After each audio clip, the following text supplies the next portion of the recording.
So this question by Starkster, right? So it says, what was it exactly that frustrated you so much that you decided to build your own search engine from scratch? I think Typesense started out as a personal, as you mentioned, a personal wish or a personal scratch, because there was no open source search engine that kind of worked out of the box. And in terms of the maturity, in terms of like how, if you compare your experience setting up like a database with an ORM, right? Like you had Rails, you had Django. This was like 5 to 6 years back.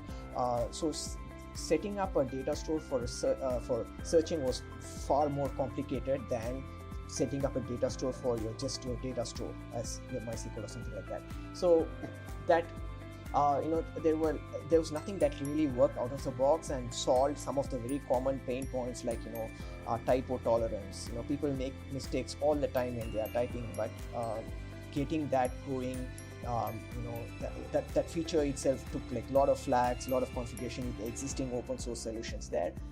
There were a few proprietary solutions, but it was really they were also young and they were also very expensive.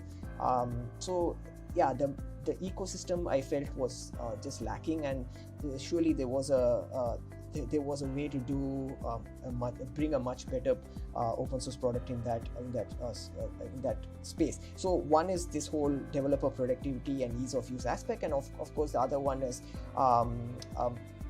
even if you solve all those issues, deploying that in production, high scalability, clustering, all of these were also complicated. So the reason to do it from scratch was so that you can control the full stack end to end.